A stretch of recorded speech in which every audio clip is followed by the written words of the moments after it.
புரட்சி தலைவர் எம்ஜிஆர் சினிமாவில் முன்னணி ஹீரோவாக வளர்ந்து வந்த காலகட்டத்தில் பலர் அவரது படங்களை போட்டி போட்டுக்கொண்டு தயாரிக்க விரும்பினார்கள். காரணம், எம்ஜிஆர் படத்தை தயாரித்தால் நல்ல லாபம் பார்க்கலாம் என்பதுதான். ஆனால் ஒரு சிலர் எம்ஜிஆர் படத்தை தயாரிக்க தயங்கி ஒதுங்கி நின்று விடுவார்கள். காரணம், அவர் பிஸியாக நடித்து வருவது, அரசியலிலும் கவனம் செலுத்தி வருவது, இவற்றால் குறித்த நேரத்தில் படத்தை முடிக்க முடியாதே என்பதுதான். அதே சமயம் நல்ல பல கதைகளை எம்ஜிஆர் தேர்ந்தெடுத்தும் கூட அதில் நடிக்க முடியாமல் போன சம்பவங்கள் நிறைய உண்டு.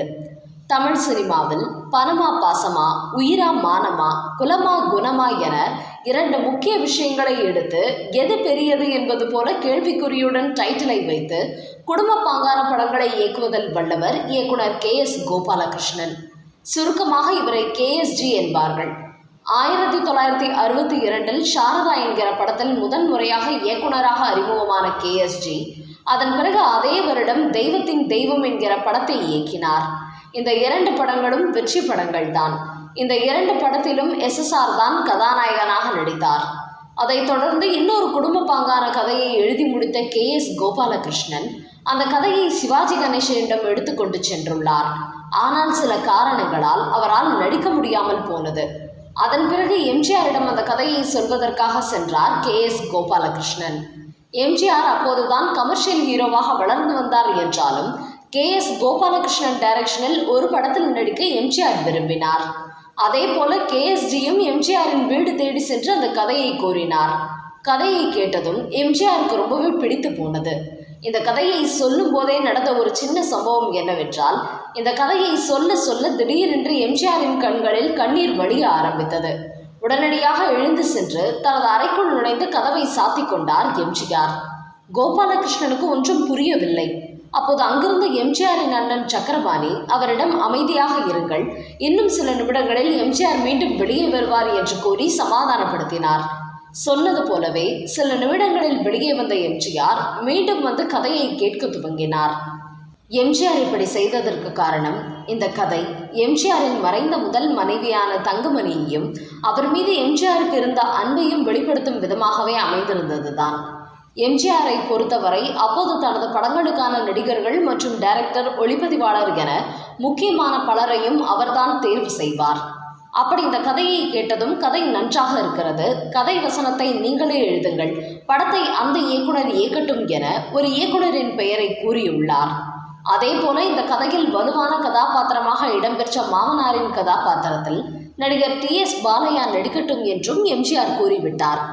சரி, எம்ஜிஆரின் படத்தை இயக்கவில்லை என்றாலும் அவருடன் இணைந்து பணியாற்றலாம் என்று நினைத்து அவரது நிபந்தனைகளை ஒப்புக்கொண்டார் KS கோபாலகிருஷ்ணன். அந்த படம் தான் கற்பகம்.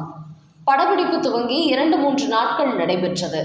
ஆனால் தான் எதிர்பார்த்தபடி அந்த மாமனார் கதாபாத்திரத்தை TS பாலையா வெளிப்படுத்தவில்லை என்பதுடன் படத்தின் இயக்குனர் அந்த படத்தை இயக்கிய விதமும் KS கோபாலகிருஷ்ணனுக்கு பிடிக்கவில்லை.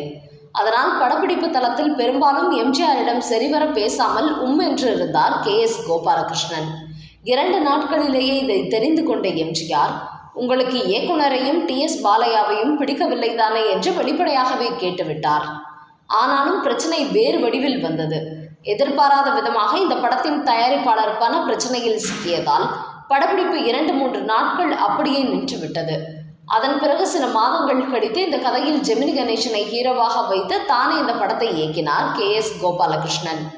சாவித்திரி முக்கிய கதாபாத்திரத்தில் நடித்திருந்த இந்த படத்தில் தான் நடிகை KR விஜயாவை கதாநாயகியாக அறிமுகப்படுத்தினார் KSG. KSGயை பொறுத்தவரை தன் கதை மீது நம்பிக்கை கொண்டவர் என்பதால் கதைக்காக தான் நடிகர்களை தவிர நடிகர்களுக்காக படம் பெரிய அளவில் வெற்றி பெறுவதில்லை என்கிற எண்ணம் கொண்டவர். ஒருமுறை அவரால் அறிமுகப்படுத்திய நடிகை ஒருவர் பின்னாளில் பெரிய நடிகையான பிறகு நடிகைகள் இயல்பாகவே பிறக்கிறார்கள், உருவாக்கப்படுவதில்லை என்று பந்தாவாக பேட்டி கொடுத்தார். அந்த சமயத்தில் அவரை ஒப்பந்தம் செய்திருந்த KS கோபாலகிருஷ்ணன் அவரை படத்திலிருந்து தூக்கிவிட்டு வேறு கதாநாயகியை வைத்து அந்த படத்தை இயக்கினார். அதே சமயம் இது போன்று மீண்டும் ஒரு முறை புரட்சி தலைவர் எம்ஜிஆரை வைத்து படம் இயக்கப் போவதாக ஒரு அறிவிப்பு வெளியானது. அப்படி ஒரு அறிவிப்பு வெளியாக ஒரு முக்கிய காரணம் இருந்தது. KS கோபாலகிருஷ்ணன் இயக்கத்தில் வெளியான பணமா பாசமா என்கிற படம் வெளியான அதே நாளில்தான் எம்ஜிஆர், ஜெயலலிதா நடித்த தேர் திருவிழா படமும் வெளியானது. பணமா பாசமா படத்தை பொறுத்த வரைக்கும் அது மிகப்பெரிய வெற்றி படமாக மாறி வசூலை அள்ளியது. அந்த படத்தின் விழாவில் பேசிய இயக்குனர் KS கோபாலகிருஷ்ணன், சமீபத்தில் வெளியான எல்லா படங்களின் வசூலையும் முறியடித்துவிட்டு பணமா பாசமா படம் வெற்றி கொடி நாட்டிக் கொண்டு இருக்கிறது என்று பேசினார். இந்த பேச்சு எம்ஜிஆர் ரசிகர்களிடம் கோபத்தை ஏற்படுத்தியது. அந்த சமயத்தில் இந்த படத்தின் வெற்றி விழாவுக்காக தனது புதிய காரில் மதுரை சென்றார் கோபாலகிருஷ்ணன். அங்கே அந்த விழாவில் பேசும்போது, எந்த வசூல் சக்கரவர்த்தியாக இருந்தாலும் என் படத்திற்கு முன்பு அவர்கள் படம் வசூல் செய்யாது, என் படத்திற்கு நிகர் என்னுடைய படம்தான் என்று தற்பெருமையாக பேசியுள்ளார். இவர் இப்படி தொடர்ந்து ஆணவமாக பேசுவதை பொறுத்து கொள்ள முடியாத எம்ஜிஆர் ரசிகர்கள் KS கோபாலகிருஷ்ணனின் புதிய காரை அடித்து நொறுக்கியுள்ளனர். நிகழ்ச்சி முடிந்து வெளியில் வந்த KS கோபாலகிருஷ்ணன் தனது காரின் நிலையை கண்டு அதிர்ச்சி அடைந்த நிலையில் பயத்துடனேயே சென்னை திரும்பி வந்துள்ளார்.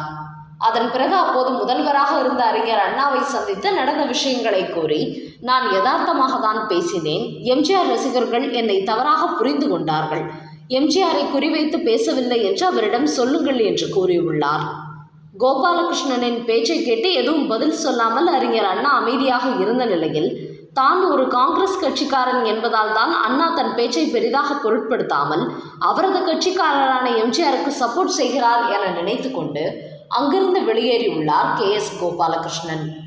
அடுத்த சில நாட்களுக்கு பிறகு குற்றாலம் சென்ற KS கோபாலகிருஷ்ணன் தன்னை 2 பேர் பின்தொடர்ந்து வருவதைக் கண்டு அதிர்ச்சி அடைந்துள்ளார்.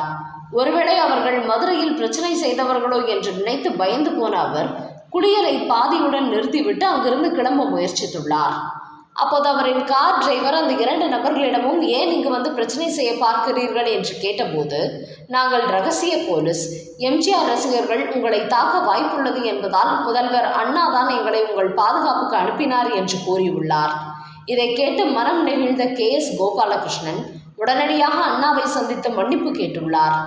அவரும் இந்த பிரச்சனைக்கு நீங்கள் முற்றுப்புள்ளி வைக்க வேண்டும் என்றால் எம்ஜிஆரை வைத்து ஒரு படம் இயக்க உள்ளதாக ஒரு அறிக்கை வெளியிடுங்கள் என்று சொல்ல, முதலில் தயங்கிய KS கோபாலகிருஷ்ணன் அதன் பிறகு அண்ணாவின் சொல்படி எம்ஜிஆரை வைத்து படம் இயக்குவதாக ஒரு அறிவிப்பை வெளியிட்டார்.